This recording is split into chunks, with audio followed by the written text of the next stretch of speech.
Bruchko by Olson, Chapter 1, Home to the Jungle. Bobby and I found Ayabokwina, a Motilone Indian chieftain, alone in the jungle clearing at the top of the bluff. Green banana shoots and yucca sprouts were already breaking through the ground, and there was plenty of space for cattle grazing on the 55 acres. As we talked with Ayabonikwa about the progress the Indians were making, we heard a motorboat on the river below. It was too close to the bank for us to see it, but we all heard it pull in. Usually, it takes several minutes for somebody to get up to the clearing, but well before we expected it, a swarthy-faced man appeared. "Good afternoon," he said roughly in Spanish. He was out of breath and waited impatiently as I continued to speak with Ayabonikwa. I saw out of the corner of his eye that it was Humberto Abril, one of the outlaws who had settled the area. I knew he had a bad temper and had threatened the Motilones. Now he was obviously angry. When I concluded my conversation with Ayabonikwa, I said, "Good afternoon, Humberto." He was sweating heavily, big drops falling from his hollow-cheeked face, which was contorted into a shape that made me uneasy. "I've come to tell you to get off this land," he said. "This is my land.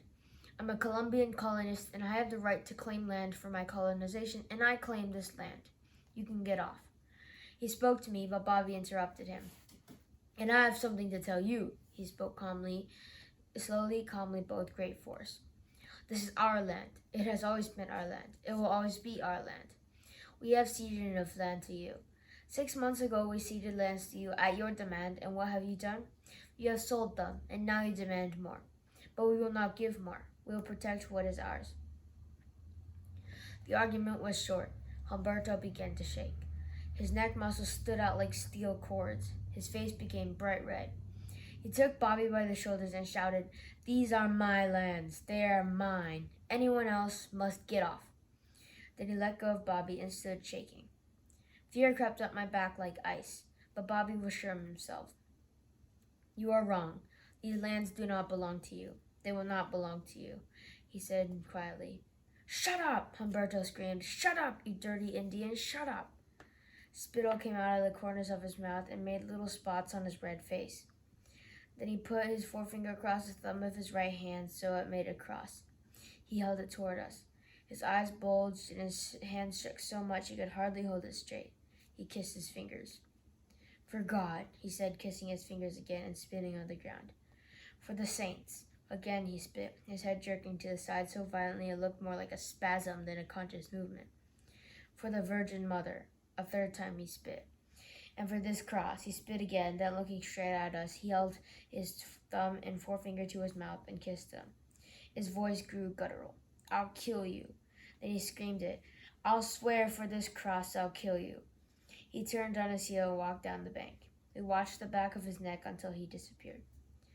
It was still crimson, and the muscles and veins continued to stand out like cords. We were silent until we heard his boat start up, then fade into the distance. I was trembling. "Bobby, he will kill. I feel that he means it."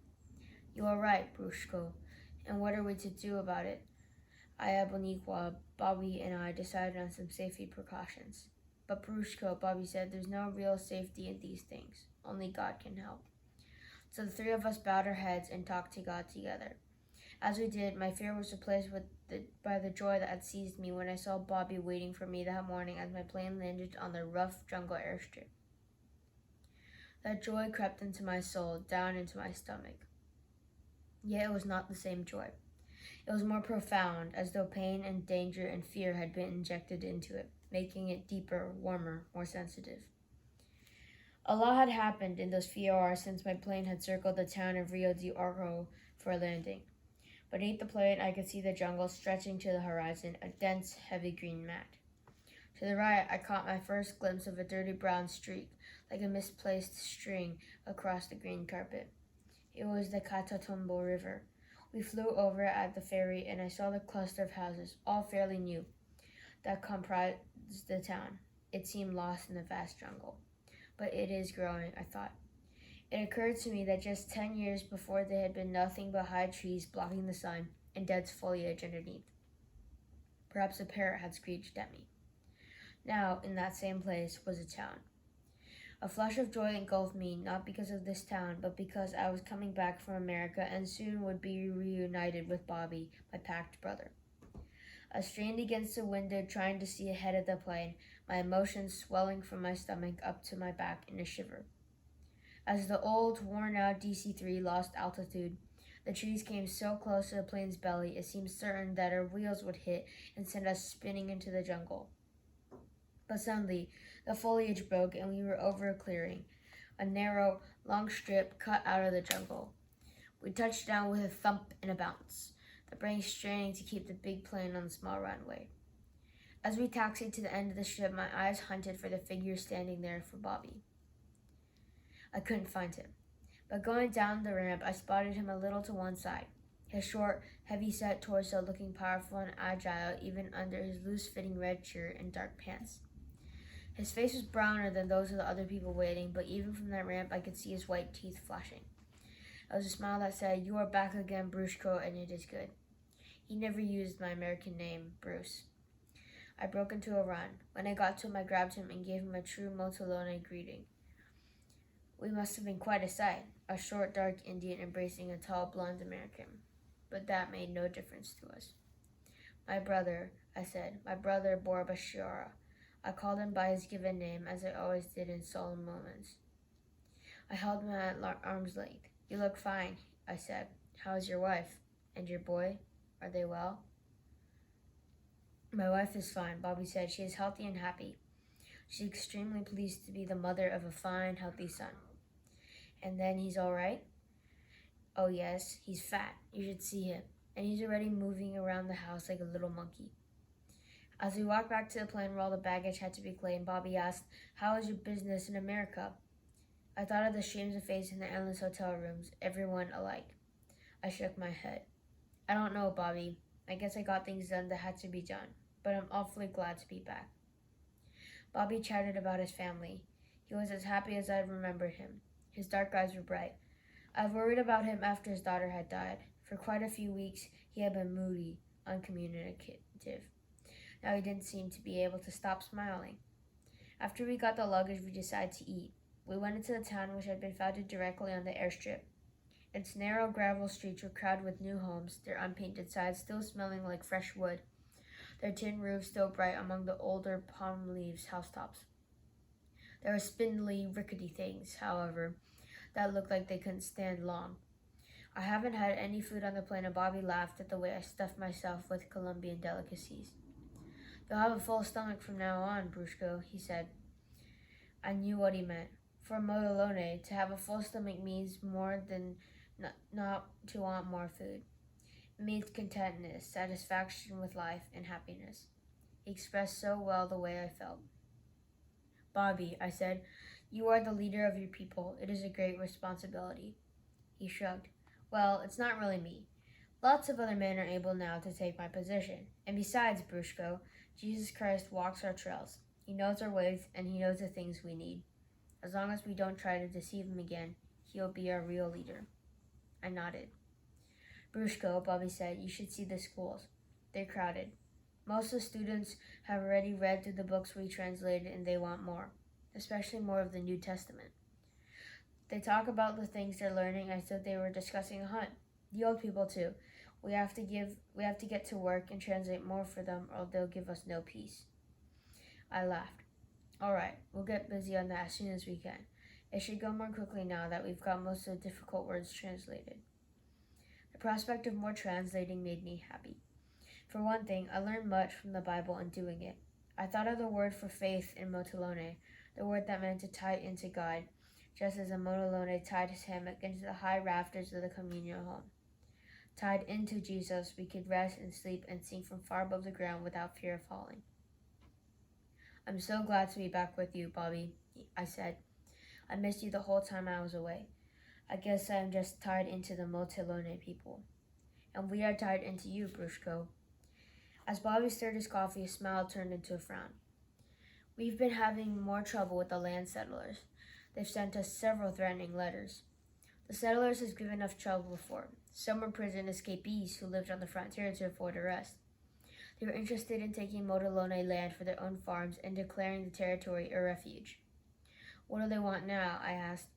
Oh, more land, more of our land. They treat us like animals to be pushed in whatever direction is convenient for them. So you expect real trouble for them or just threats? I don't know, Bruchko. It may be real trouble. Most of the settlers seem to have sided with the outlaws, and that means they'll stop at very little. They are thinking that if the outlaws run us off our land, they'll end up getting it, since the outlaws never will be able to own land themselves. So what are you going to do, Bobby?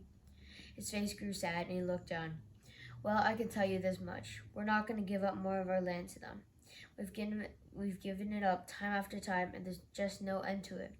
This time we'll protect it ourselves. But Bruchko, he said, looking up at me, I pray that it won't come to that. I had plenty of time to think about that as we rowed the canoe up the river. It was a 7-hour trip, and the big brakes and Stratton motor made so much noise that it was impossible to talk. It was incredible, unbelievable that the settlers were troubling us again. It was so two-faced. More than 3,000 settlers had been treated by Motilone Indians in the Motilone health centers. They were happy to us when they needed help. The Motilones had given them their drugs and medical supplies free of charge. Yet, when they wanted Motilone land, the settlers would do anything to get it. I looked back at Bobby, who was steering the boat, and smiled. How strange that I had gone to this place that I felt the way I did about these people. It was God who had brought me. I never would have come myself, and even if I had wanted to, I could never have made it past all the problems, past the loneliness, past the danger. In fact, I would never have left my home in Minneapolis if I had not had his powerful, determined presence inside of me. As I sat in the canoe, I thanked God for Bobby, for the Motilones, and for the jungle which was on all sides of us, even above us like a tent. When the river narrowed and we went in under the trees, it seemed as dark as night. The air was hot and humid, stifling. Bugs circled us and bit, but I was immensely happy. This was my home. Everywhere else I felt out of place. We rowed for 5.5 hours. Neither of us tried to speak. Yet there was communication. We would point at some object and remember experiences we had. We saw no life on the river. A few bright birds would appear in the forest trees for a moment, then be gone. When we stopped the motor to refuel, we could hear animals calling, but there were no settlements, no sign of human life. Suddenly, we realized the river bends that we were close to the communal home of Ayaboniqua. Bobby looked questioningly at me and gestured in the direction of the home, which was at the top of a bluff. Do you want to stop? He was asking. I nodded yes. He pulled into the side of the river. We tied the canoe to a tree, then climbed the bluff quickly. Just at the top, a few feet from the home, was a large news sign. It announced in bold letters that beyond was Motilone territory and settling it was illegal. I gestured to the sign. The government finally got it up, eh? Yes, 2 weeks ago. We asked for Ayaboniqua at the home, and one of the women told us that he was in the nearby clearing. They were building a new home, and there would be a school and health center nearby. It was there we found Ayaboquina. Shortly after Humberto Abril showed up with his threatening words. Later I thought of those words. For this cross, I'll kill you. They were chilling, I see. Whether only a curse or a threat. Did they say more? Were they prophetic of something the cross was yet going to do to us? It was for the cross that I could love the Motilones and be loved in return. But was it also for the cross that I would die? Was it also for the cross that Bobby would die?